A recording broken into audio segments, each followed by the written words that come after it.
climb as high as you can, and that by playing maybe 2 to 3 champions on it, so that you are able to maximize how good you are on those champions. And I think the most important one, which I cannot emphasize enough, is don't be toxic.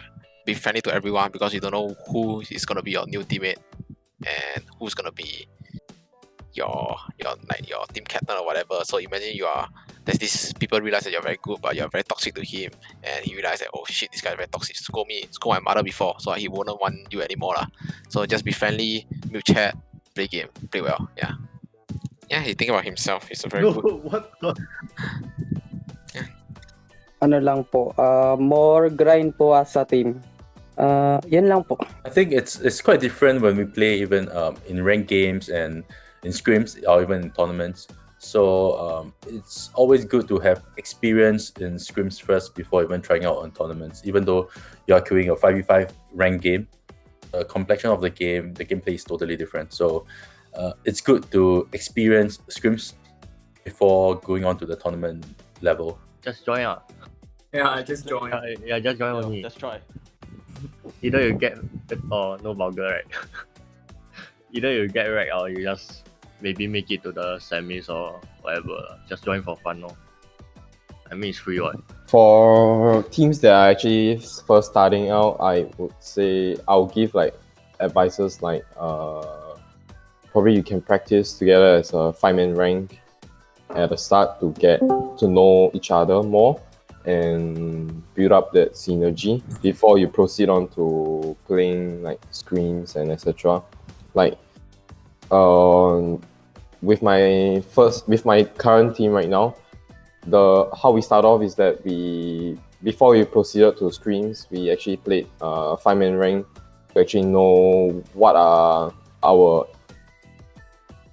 each other's comfort picks and hero pool before we actually move on to screens, and we figure out what are we lacking and what can be improved on more. I think a tip is not be afraid to join your first tournament.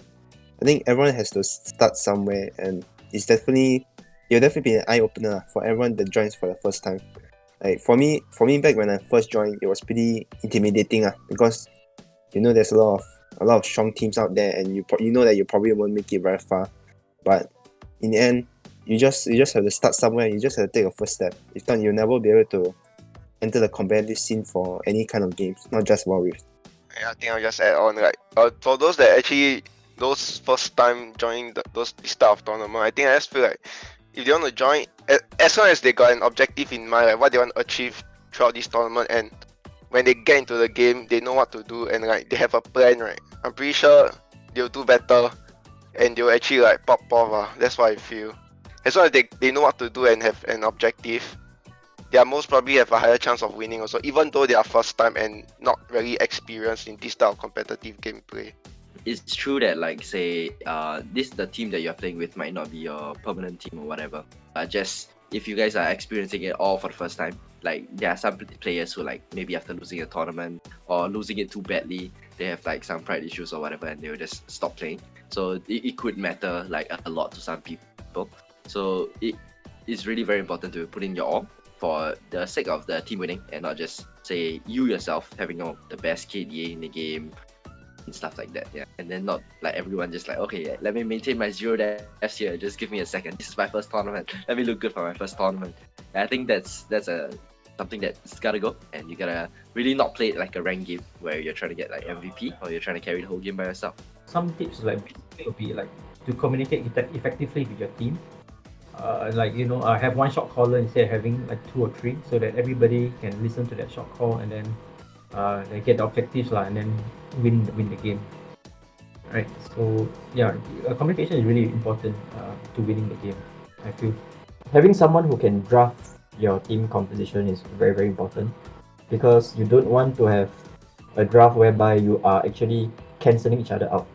So probably like if you're looking at AoE ulti like Orianna, you probably wouldn't want your Gragas to be outing at the same time as Orianna.